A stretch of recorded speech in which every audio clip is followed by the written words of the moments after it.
dowladda Mareykanka ayaa baaqurtay hogaamiyaasha Soomaalida iyo sidoo kale iyagoo ka dalbaday in si ugu dhaqsiyaha badan ay doorashada u qabtaan.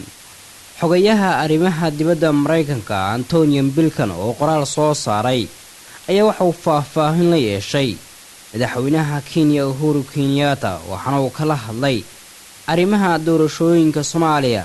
Antonio Blinken iyo madaxweynaha Kenya Uhuru Kenyatta ayaa ka wada hadlay sidii degdeg ah loo joojin lahaa dagaalka iyo colaadaha ka socda dalka Itoobiya.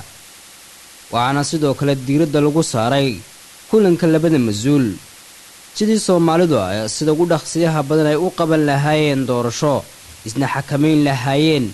ha yeeshee weli waxa socota doorashooyinka baarlamaanka Soomaaliya oo weli dowlad goboleedyada qaar ay hadheen waxaase dhiman doorashada loo malan yahay ee lagu soo dooran doono qofka hoggaanka u qaban doona 4 sano ee soo socota Soomaaliya.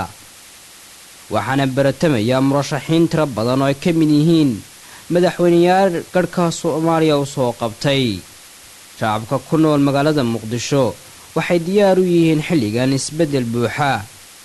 xilliga kala guurka waxa dhaca mararka qaar dagaallo ka dhasha xiisadaha siyaasadeed ee isdiidan ee madaxda Soomaalida.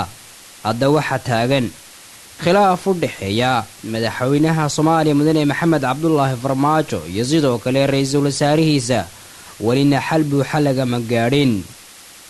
khilaafkaasina waxa wali lagama gaadhin. ha yeeshee waxa si caadi ah ku soo noqday habsami socodka shaqada xafiiska ra'iisul wasaaraha kadib markii madaxweyne Farmaajo uu shaqo joojin ku sameeyay.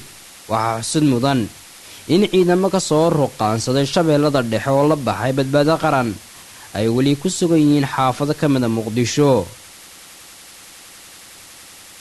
Sayd Abdulhaab Erguje ayuu ka haysaa saaxiibayaal.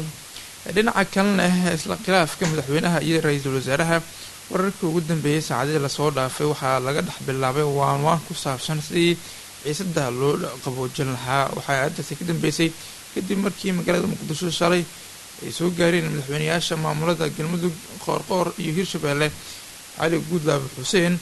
madaxweyne Qoorqoor ayaa la sheegay in xalay uu markaas durbadiiba uu la kulmay madaxweynihii hore ee Soomaaliya Shariif Sheekh Axmed iyo wasaarihii hore Xasan Cali Qeere oo dhinacyadu markaas isla meel dhigeen in xiisada iyo markaas waanta la bilaabo.